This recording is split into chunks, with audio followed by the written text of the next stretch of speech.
Hello and welcome to the Michael Calderin Show. We're so glad you could join us today. We have a special guest today, and that's Captain Jacqueline C. Barnum. Good morning, Captain Barnum. Good morning, Michael. Thank you so much for having me. Well, thank you so much for being here. And I just want to kind of give the listeners and viewers a little bit about your bio. So Captain Barnum is originally from the Bay Area in California, graduated from the United States Naval Academy in 2014, where she commissioned as a second lieutenant in the United States Marine Corps. As a logistics officer, she was assigned various logistic billets in Okinawa, Japan, including serving as the officer in charge of the equipment allowance pool located in the Republic of the Philippines. She was then stationed at Camp Pendleton, California, where she was promoted to captain and served as the company commander for Combat Service Support Company, 1st Marine Expeditionary Force Support Battalion, and participated in the 1st Marine Expeditionary Force exercise Native Fury in the United Arab Emirates. Captain Barnum then moved to Newport, Rhode Island in the summer of 2020, where she served as a company officer at the Naval Academy Preparatory School and provided mentorship and guidance to future Naval and Marine Corps officers. She's currently stationed in Miramar, California, where she serves as the Assistant Logistics Officer at Marine Air Control Group -38.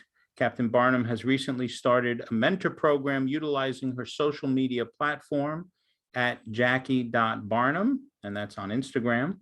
To date, she has over 300 volunteer mentors and has responded to over 130 mentor requests from men and women across all ranks and services. That's quite a mouthful of a bio, Jack. That's a short version. That's we could just always go on and on about all the little things we've done. But yes, logistics is my background. I went to the Naval Academy. But then most recently, I would say I've really found my passion in the mentoring aspect of being a Marine. Okay. And I do want to go into that, but I also, something that I found online that was not a part of your bio, and you can either confirm this or not. It's nothing bad, but you are a documented descendant of 3 American Revolutionary War soldiers. Is that correct? Yes. So I'm a member of the Daughters of the American Revolution. My aunt, who lives in Garden City, New York, she's super, super involved in the DAR. And I've always been pretty fascinated with that. And so she has, you have to prove your lineage and the family tree. And fortunately, she did all that legwork for me. So that made it easier for me to become a member. But they do amazing work, volunteering and donating money and charitable work. So I've been really fortunate to be able to have a really cool history. She actually has traced down, we have descendants that were on like the Mayflower. Like, she is incredible with how she has been able to figure out the documentation. But yes, that is I will confirm that fact. That is amazing.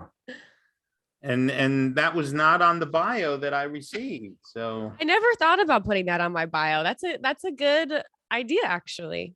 Yeah, I mean, what better reference, for a female commissioned officer in the United States Marine Corps, that she's a documented descendant of 3 American Revolutionary War soldiers. I mean, that's really, really impressive.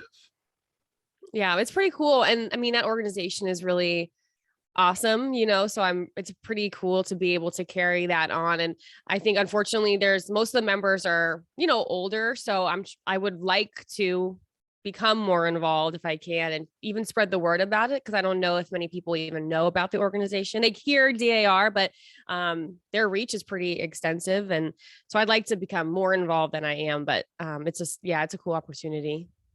Sounds like, I don't believe I've ever heard of the organization. So sounds like there's an opportunity maybe to bring someone on the show to just talk about. Oh yeah, for sure. Yeah. Did you always want to join the military? So I didn't, well, so by always, I guess that started, my goal of joining the military started when I was in fourth grade or so, from 9/11. So my aunt, speaking of my aunt who lives in New York, so her husband died in the World Trade Center on 9/11. So he's my godfather and my family was super close. And so that was a pretty, very impactful event in my life, especially as a 11-year-old, that's very impressionable age. So after that event, I knew I wanted to serve in some capacity. I just had that calling. And I think a lot of people from from that event had that similar calling. And so I somehow found out about the Naval Academy. And long story short, once I kind of learned about that, I'm not really from a military family. So I learned about the Naval Academy, figured out you can commission as an officer and get your college degree, which sounded like a cool gig to me. And I just kind of set my sights on that and really wanted to go after that goal. And high school came around and I kind of talked myself out of it because, for whatever reason, we tell ourselves we're not good enough. I'll never get in, this and that. So I literally all the deadlines passed except for the very last deadline because you have to get nominations from a congressman or a senator or the vice president. And my only hope was to get a congressman nomination. And my parents were because I came home one day from school after General Salinas, who's someone I got to interview on my podcast. She came to speak to my high school. And after she spoke to us, she came in her uniform and was just so articulate and just inspiring to me. I came home that day and I was like, okay, I'm applying to the Naval Academy. And my parents were like, it's November, your senior year, okay, it's on you, Jackie, figure it out. And so, the rest is history. I was able to get my congressman nomination. I got accepted, and concurrently, I was also applying to art schools. So my life could have gone in very different directions. I was really interested in graphic design, which I still am, and which I think social media kind of has been able to tie into that passion that I have. So that's kind of come full circle. But I literally remember looking at my 2 acceptances to Arizona State University graphic design program, Naval Academy. And the choice was so clear.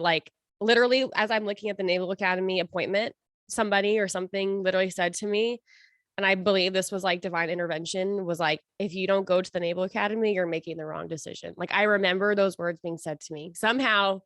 And so I just went with that, never looked back. I never regretted it for 1 second.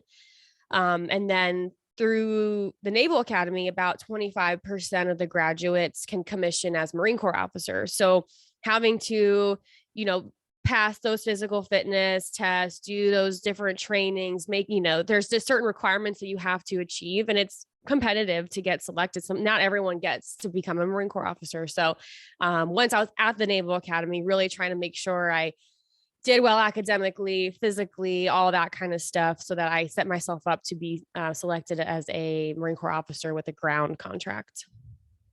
So when you first enter the United States Naval Academy, you enter as a naval recruit? Yeah, it's technically you're a midshipman is the rank.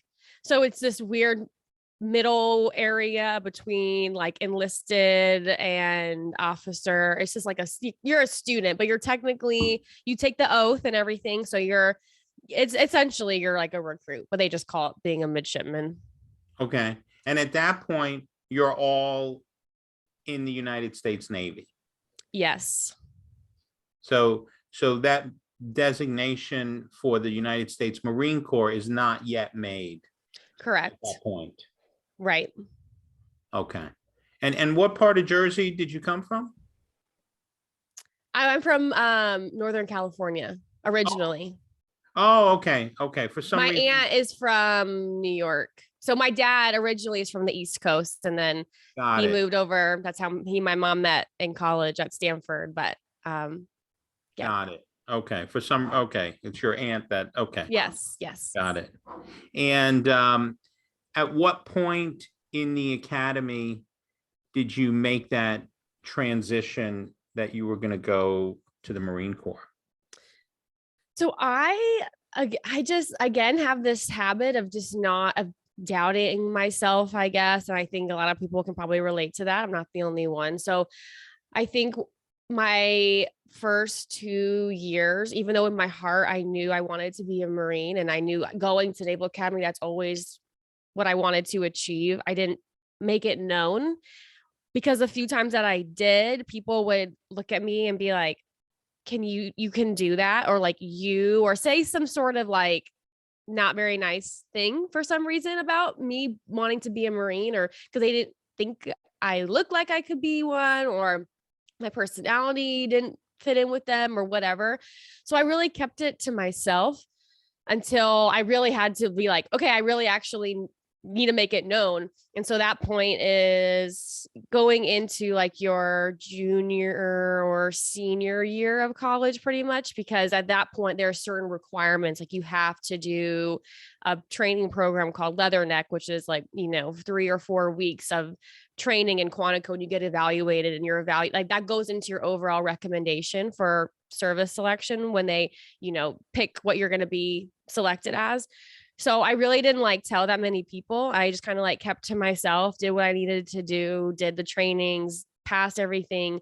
And then, I mean, now I talk about being a Marine, but even it took me many, many years to come out of that. Like I need to be ashamed or like hide what I do because people think it's not right for me or something. I didn't really want to share that because I got such negative feedback sometimes from it, and that feeling doesn't feel very good when you're like share a goal with somebody and then they immediately like look at you like that's a ridiculous goal. Right. And how was the experience going through the academy? I know based on some of your social media that you had a very good and still have a very good relationship with your roommate. Yes. I mean, I love the Naval Academy. I still get filled with kind of anxiety and stress when I walk around there because it is a place where they instill discipline and instill the bearing and all that. So you do get yelled at there, and taking electrical engineering and chemistry and physics and calculus, that those memories always come flooding back. But in terms of like the friendships and camaraderie and brotherhood, sisterhood, and things I learned and places I got to go, I mean, I don't know if I would have ever had any other experience that would come close to as amazing as I had at the Naval Academy. I honestly I remember it's so easy to get like so cynical. And I remember walking around and like hearing people like complaining and being, it's because easy to become that way and like find things wrong with whatever situation you're in. But I remember just looking around at the buildings and being like, these are hundreds of years old, these buildings. And like, this is truly like a tradition and a legacy that I'm getting to carry on. Like, this is such a cool opportunity that not many people can say that they have had, so I was always super thankful. And I think that can be attributed to my parents, like they really raised me that way. Like they would always say, like, no one wants to hear you complain. And,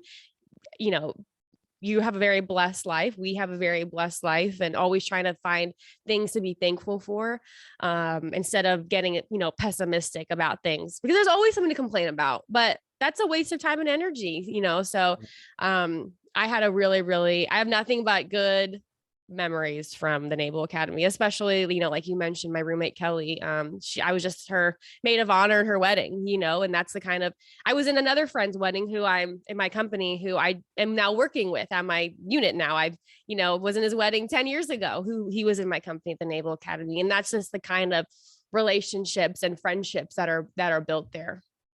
Right. Absolutely. I have a friend who, he actually lives in New Jersey and is a former naval aviator and graduate of the Naval Academy. And he's involved. I probably should have told him that I was doing this show, but he's involved in, I don't know, he's on some kind of committee, and I think maybe they vet applicants or something. Is he a blue and gold officer? I'm not sure. Okay. I'm not sure. I'm going to have to bring him on. His name is Capt. You should ask, because that's usually when someone is interested in the Naval Academy.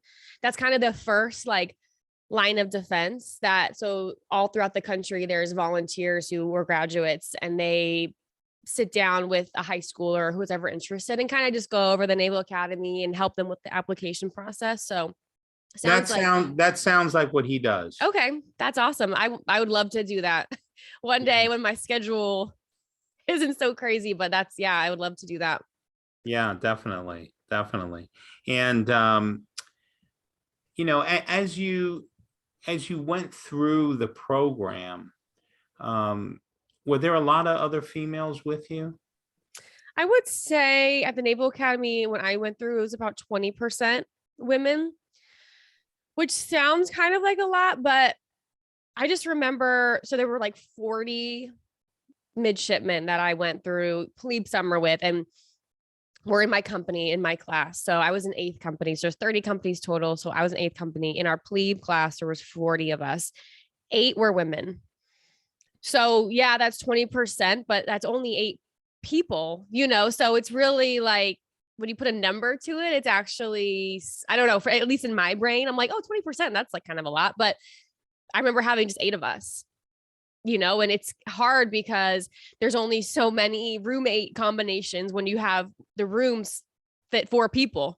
So there's only so many combinations of 4 that you could come up with, and I got lucky, my roommates were wonderful and we got along really, really well. So we never had an issue, but I remember I never had a thought where I was like, oh, there's so many women here. I was always like, oh, there's a woman, like there's one that I know, like, and, kind of that unspoken truce that you have between each other. Like, hey girl, like, you doing okay? Like, if you need anything, let me know, because it is tough. It is tough being there. But I knew that going in, and I never had an issue with, like, keeping up with the men, like I was always involved in sports, and I was always, worked really hard. So I was able to like earn their trust, I guess. It wasn't initially given to me. And I think that's just a difference between men and women. Like, if you're a guy, I've at least noticed from my experience, if you're a guy and you meet a new guy, it's like, hey brother, hey man, that's kind of stuff. But like, women meeting men, especially in that environment, it's kind of like, what is she doing here? Like, does she have what it takes? And then you have to kind of show it, and I always was fine at that. I got along with people fine, but it is unfortunate when there are so few of a type of person, especially for women. Like, if one person doesn't do so well, then that reflects on all of us. And then we have that stereotype to fight against, because people will be like, oh, well, she's super slow, so all the women must be slow, or those kinds of things are so easy to like make generalizations on. And it's human nature, I understand, but it's just hard, fighting against that without using words. It's more, you have to use actions, because when you say things like, well, we can keep up, that doesn't mean anything. That doesn't, so just having to continue to just rise above and not get sucked into the nastiness that can happen, and just be like, you know what, I'm just going to show my competence through my performance, and let that speak for itself. And I imagine it's probably even a smaller group in terms of female Marine Corps commissioned officers. Yes. So I'm trying to remember the statistics, at least from my class. So there were about 250 Marine Corps officers. So our whole class that commissions, it's about 1,200. 250 to 270 of those commission as Marine Corps officers. And I remember, I think it was 30 were women. So whatever that math turns out to be. So yeah, out of 1,200, there are 30 women Marines who are women. Yeah. Wow. And so you have served now a total of 8 years? Yes, I am just over the 8-year mark, inching towards that halfway mark. And someone even messaged me on Instagram the other day, who I was served on a ship with for an exercise. And he was like, this was years ago when we served together. And he was like, hey, I remember having a conversation with you on a ship, and you said that you were for sure getting out. And it's so interesting to see what you're doing. And I'm really excited and proud of you, and I'm like, yeah, I am surprised as well. Right. And what has it been like for you, the past 8 years? I mean, pretty much this is your career. I have enjoyed it for, I would say, the majority of it. We're not going to enjoy every single second. Of course, there are days I wake up or days I go to work and I'm like, I'm getting out tomorrow. I'm dropping my papers tomorrow, because you have like a bad run in with somebody or whatever. There's things outside of your control, but as long as you remember those things are outside of your control and not let circumstances dictate your decisions like that, like career changing decisions based off of just like one bad experience or one bad event, because you have to think just like holistically of like, okay, am I making an impact on the organization? Am I making an impact on just the Marines that I'm in charge of? And for me, I have had so many more good experiences than not good experiences. Like, and at least for me, like I like to say, like, I think that I've developed resilience where these bad things I don't like crumble because of them. I'm able to compartmentalize them and be like, okay, well, this is like that person. This is a personality issue. Like, I don't like that person. They don't like me. I'm never going to change their mind, and that's okay. But I still have all these people that do want to work with me and do want to be led. And that's what I have to focus on. I have seen so many times, and it breaks my heart, where people focus on this part and the bad. And they're like, I don't want to do this anymore.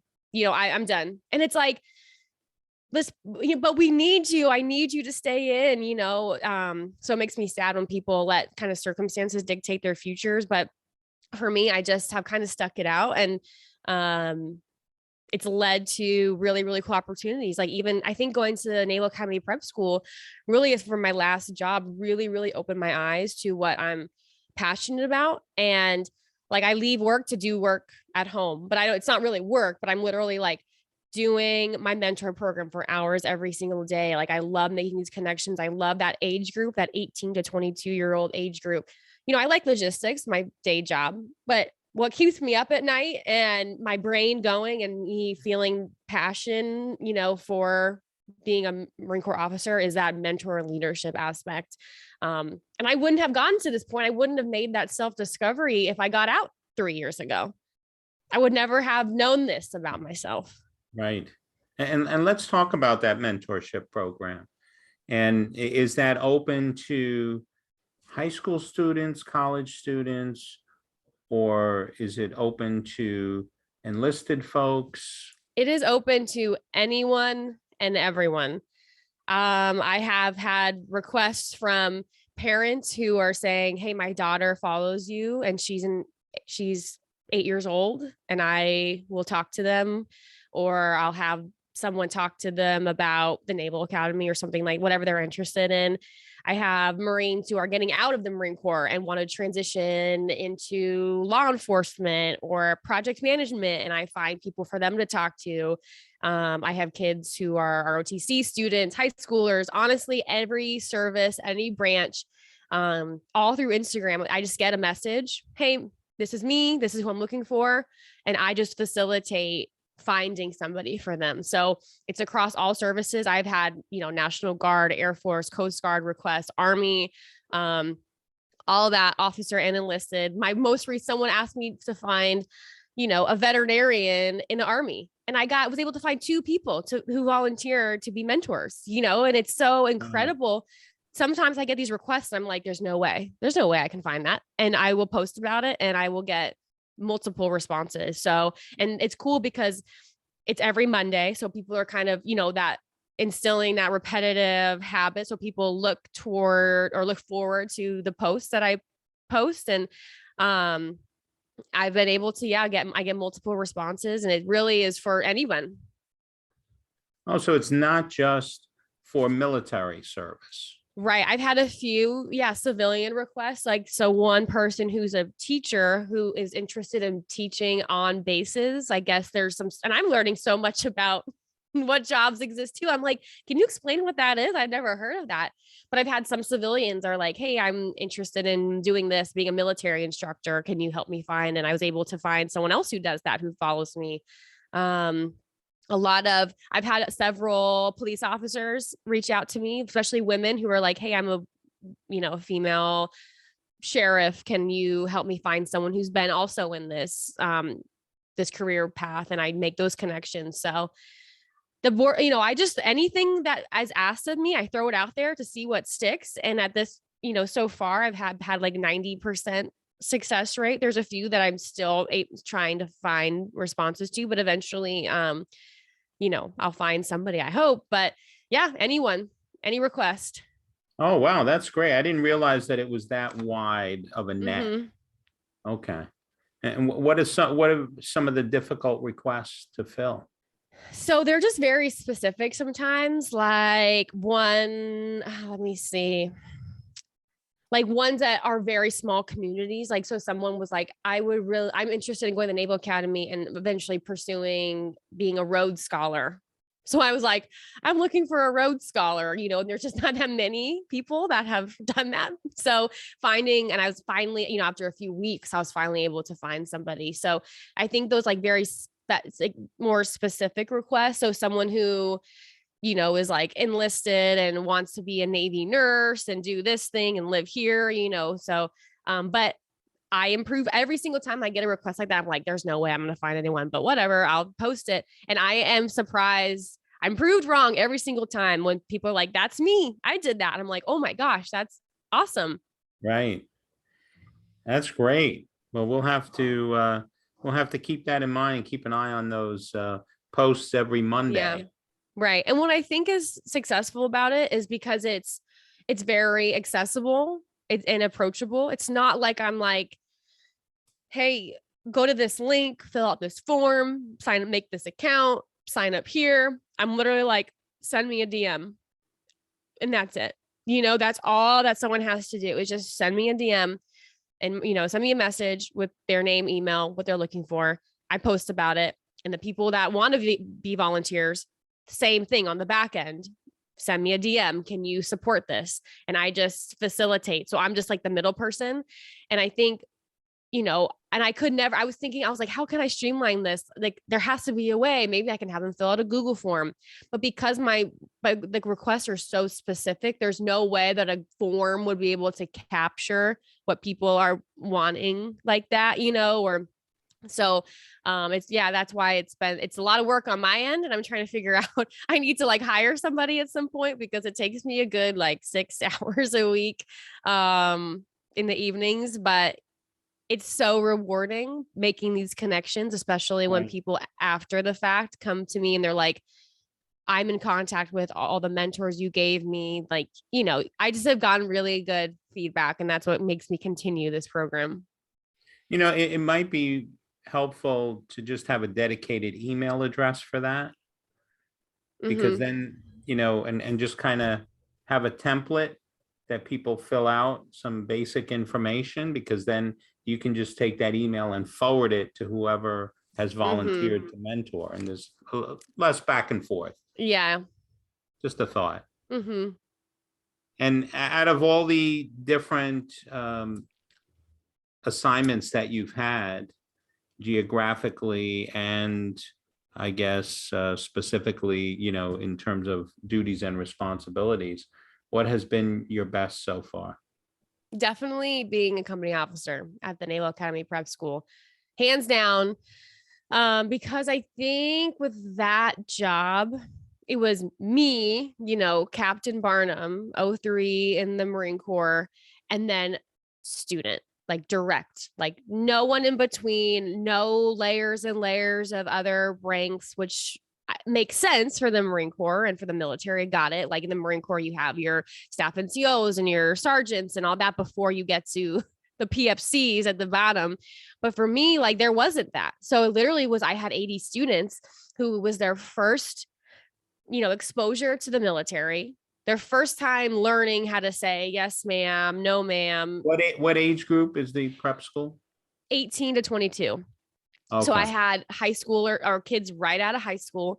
I had sailors and Marines who were enlisted, who are accepted to the Naval Academy, need to go to the prep school for just to like kind of get re-involved in academic setting. Cause they do take math, physics, chemistry, and English there. So it is academic focused. But always call them kids because they're kids, but they're adults, and they're so impressionable, and literally everything you say and do to them is so important. And it literally changes their mind completely in 1 second about if they want to be a Marine or not. There's only 4 Marines that work there. So that's a huge, huge responsibility. And I was the only woman, female Marine that worked there. So for all the women that are students there, they're looking at me as that I am it. Like I am it to them because they have no one else to compare to. So everything I say and do that's what the Marine Corps is, whether it is or not, that's what it is to them. And I remember thinking the same exact thing when I was their age. When I was 18 years old, I would look at every Marine and just look at them and just admire them. Like that is gospel, that is what the Marine Corps is. And, it's just really, really, really rewarding. And to see, because I have them for 10 months as well. It's not like at OCS or other, schools that last, 10, 12, whatever, however many weeks. I literally have them for 10 months. So having them in my office every day, talking about goals and actually getting to watch them achieve that and go from being a high schooler in July and then graduating in May as getting ready to go to the Naval Academy or Coast Guard Academy, because I do have some Coast Guard students as well. It's just so rewarding, especially because you get to know them so well. You get to know their families and you really foster that relationship over so long where, they literally are like, will call me still. And I just got literally on Thursday, 2 days ago, went to downtown San Diego and got dinner with some students that I had 2 years ago, because that's just the relationship that you have the opportunity to build. Sure. And so at the Naval Academy Preparatory School, everyone that's there has graduated high school, but has not necessarily been to college. Right. Some have taken college classes, but a lot of them, right. Most of them are high schoolers. And then we have there's 250 students, 50 or so of them are prior sailors. So some of them may have done some college, and then the rest are out of high school. Okay. And does their time at the Naval Prep School, does that count for anything? Do they get any type of credit for that? Yeah, so they actually are all considered E1s unless you're prior, then you're still your rank that you hold. And then my understanding is that basically that counts as a year of active duty. So once you go to the Naval Academy and you go there, 4 years at the Naval Academy, you commission, you have already a year of service on your record. So it kind of affects pay. You get paid more faster. So yes, it does count towards a year of active duty. So essentially the Naval Academy Preparatory School is a institution and part of the United States Navy. Yes. Okay. Yes, for sure. They're all issued, their government cards. They can get their free meal at Applebee's or whatever. They can get their discounts, and yeah, they take the oath. They are absorbed into the Navy system, all of that. Yes. Okay. And that is located where? In Newport, Rhode Island. In Newport. Okay. Mm-hmm. Okay. But you can't apply directly to NAPS. So basically if you're interested in going to the Naval Academy, you apply to the Naval Academy or the Coast Guard Academy. You apply to the Academy, and their admissions there determine who comes to NAPS. So some people have asked me, like, how do I come to NAPS? I'm like, well, you have to apply to the Naval Academy first. And then the admissions will determine something, whether it's, hey, they didn't do so well on their SAT, we need them to take it again or whatever. But so for whatever reason, and that's, I have nothing to do with that working there, but that's all at the Naval Academy admissions, and we get sent the students from them. Got it. Okay. So not everyone going to the Naval Academy goes through NAPS. Right. Exactly. So out of 1,200 that go to the Academy, about 250 of them will have gone to NAPS. And that really is it's really helpful for me, especially when I was a midshipman, because I didn't go to NAPS myself. I went directly from high school to the Naval Academy. So I was 17 years old when I was at the Naval Academy. I literally had to like emancipate from my family. And my roommate was a NAPS graduate. And she had already been, because the Naval Academy Prep School models, our training, our indoctrination process from what the Naval Academy does. So when I showed up to the Naval Academy, not knowing what the heck anything was about the military, my roommate who went to NAPS like saved me. I literally was like introducing myself as Jackie, and she's like, no, that's not what we do. Like, you don't have a first name anymore. Like, this is how you make your bed. This is how you fold your clothes. Like, so and I think that really, the Naval Academy is smart. They rely on those NAPS graduates, and they're dispersed throughout all the students. And so in terms of helping teach the directs and teaching everybody about discipline and those basic things, like the NAPS students really, really serve a big purpose in that. They serve as mentors. Yeah, exactly. That's great. So you were very fortunate that one of your roommates had been through NAPS. Yeah. Because I just was like very lost, as everyone is when you're new, especially new in the military, and they gotta teach you discipline and all of that. Like, she really helped me a lot those first few weeks. That's great. That is wonderful.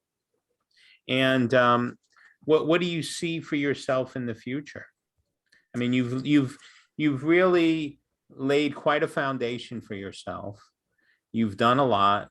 You have accomplished so much. Yeah, what does the future look like for Jackie? I think so. I'm at this interesting crossroads where my job that I've been assigned in the military that's what that is, and as long as I stay on that path, that I can do logistics forever, like the most generals in the Marine Corps are either infantry officers or logistics officers. So if I have that goal of being a general, then like maybe I could stay in the Marine Corps. However, there's so much happening with my mentor program, with my social media, where it's catching attention from people that are, very important, much more important than I am. And they're picking my brain about how to use social media, what it means, how to engage people from a recruiting aspect, talent management aspect. Like, there's so much with that, where the door is being opened to some interesting opportunities from that aspect. And that is a lot less clear of a path than the path I'm currently on.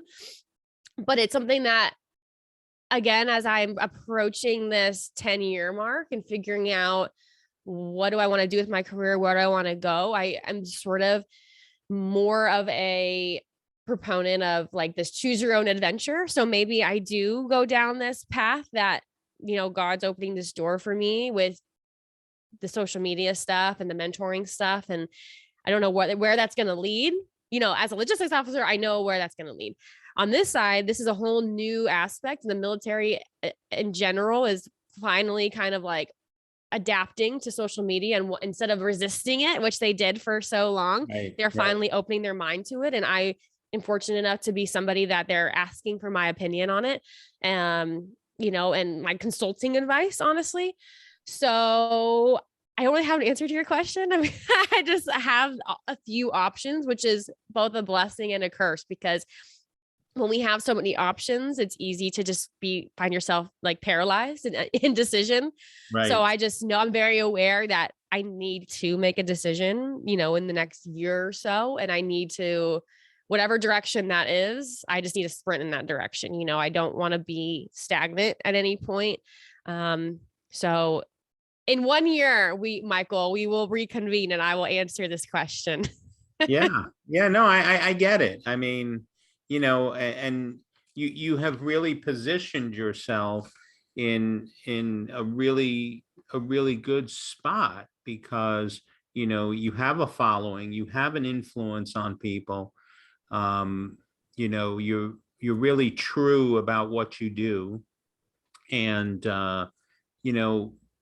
you're definitely an overachiever, and determined, and are able to, complete what your mind sets out to do.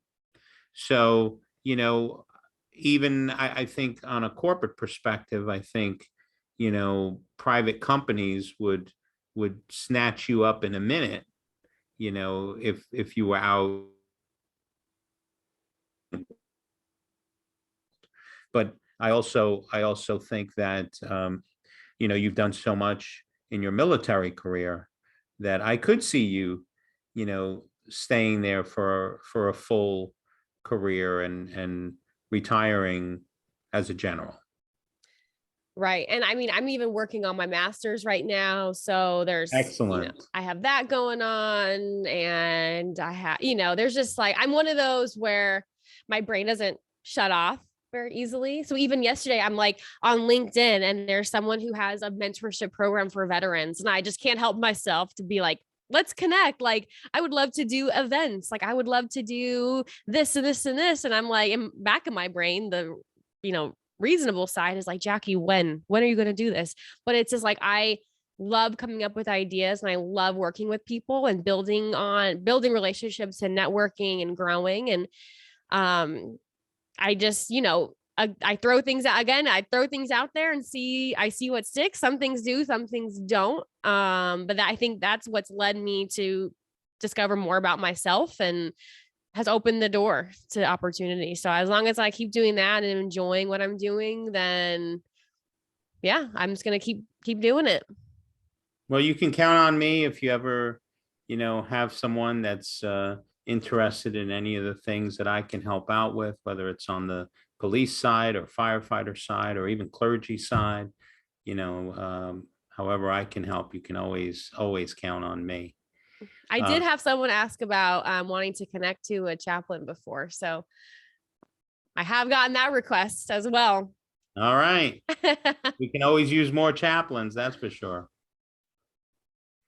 And what, we've talked a lot about your career and accomplishments and a lot of the things you do. What's something about you that people don't get to see? Kind of like a behind the scenes, if you will.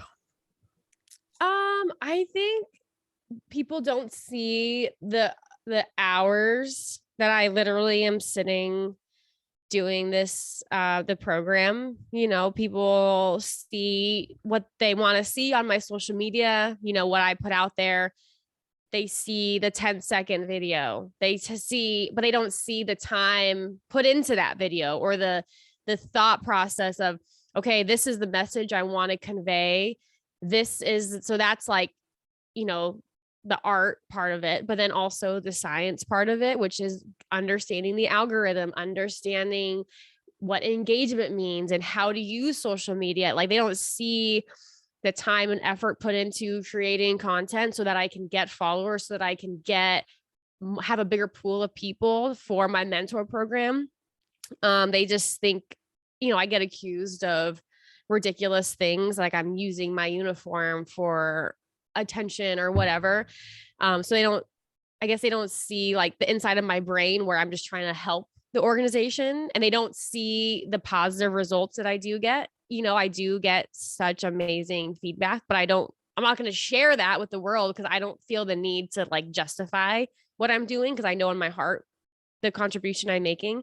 Sure. But people just don't see that for themselves. So they make judgments without getting to know me for who I am. They just see me, surface level, and come up with an idea of me and run off with that. And so I don't really get too much control of like my own narrative, because people make it up. But that's just one of the, things with social media. When you decide to put yourself out there and put your face and your name on things, like you just have to accept that's the reality. Is, you're not going to be welcome with open arms by everybody, and that's okay. So people don't see that I actually, I was an IT major at the Naval Academy. So I actually understand algorithms. I understand how this stuff kind of works, and I'm interested in it. And I spend a lot of time and energy trying to help. So people, I guess, don't see that. And I guess people also don't see, how I am actually like in the office with my Marines or with my students. And they don't see the fact that I'm at the hospital when one of my Marines has a baby, or they don't see the ballet recitals that I've attended for my Marines, and they don't understand, like, those are things that I do.